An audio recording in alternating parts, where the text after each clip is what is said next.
Bonjour tout le monde, je m'appelle Jerry et je suis l'expert Fuji.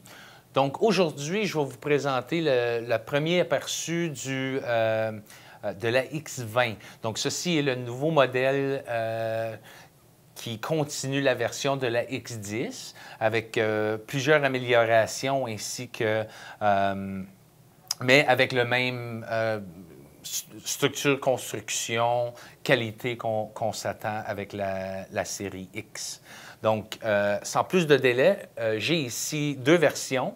J'ai la version noire, très comme la X10, ainsi que la version argentée ou argentée noire ici aussi. Donc, je vais tout simplement commencer avec le devant du boîtier. Donc, le gros, c'est l'objectif au devant. Et on l'allume de la même façon que la X10. Donc, tout simplement, en ouvrant l'objectif, ça va allumer l'appareil et on est prêt à prendre la photo. Donc, c'est un zoom manuel de 4X de 28 mm à 112, l'ouverture de 2.0 à 2.8. Sur le devant du boîtier, nous avons le viseur optique ou la fenêtre pour le viseur optique. Nous avons le contrôle pour la mise au point manuelle ou automatique, que ce soit en continu ou bien en simple composition. Nous avons ici les micros ici pour le vidéo en stéréo. Et la lampe ici aussi pour l'assistance de mise au point en basse luminosité. Et donc, ça, c'est le devant du boîtier.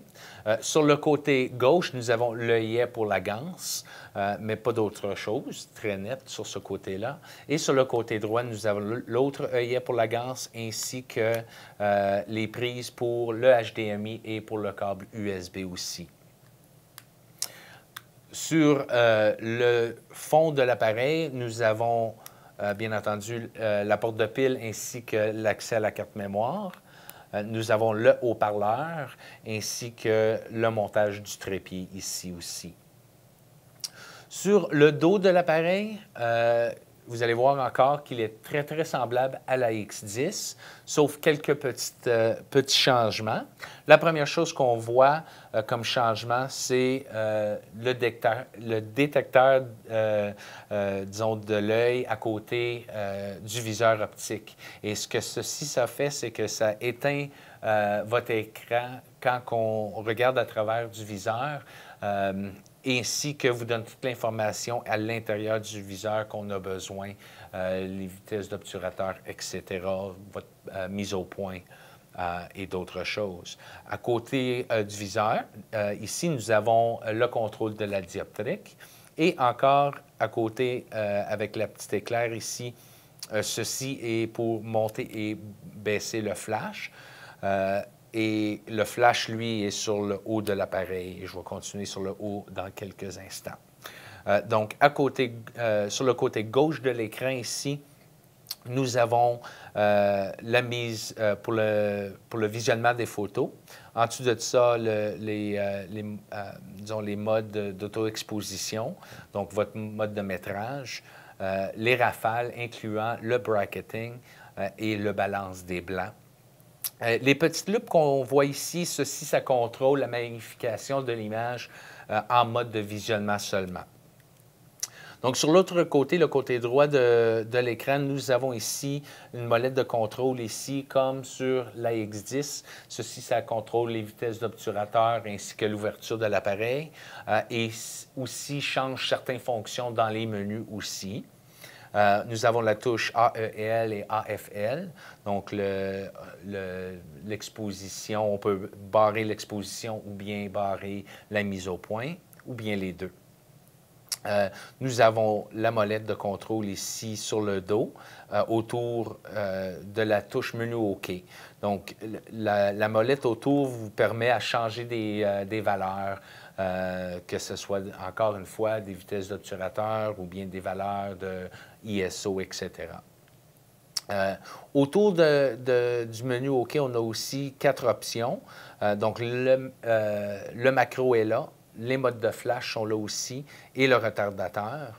En haut, nous avons les modes de AF, donc les points AF, ainsi que la petite poubelle. Ceci vous donne accès rapide à effacer les photos qui ont été, disons, échouées ou qu'on ne veut pas.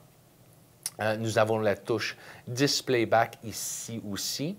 Ça contrôle ce que l'on peut voir sur l'écran, quelle information qu'on peut voir sur l'écran. Et le bouton de qualité ici, ceci vous permet d'avoir accès à toutes les qualités, que ce soit qualité de photo, grossesse d'image, ça peut être la balance des blancs, que ce soit RAW ou bien JPEG, etc. Donc, vous avez beaucoup de choix ou accès qu'on va vous montrer dans un vidéo plus tard.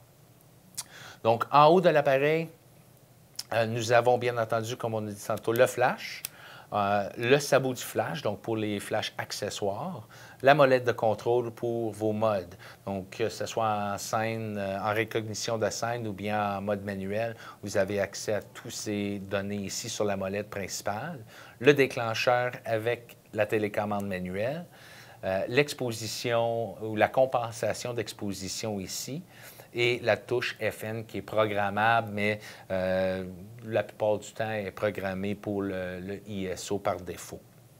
Donc, ceci est l'AX20, le premier aperçu de l'AX20. Donc, on vous encourage certainement de s'abonner et de nous suivre pour plus d'informations sur les appareils Fujifilm Pix et la série X. Merci.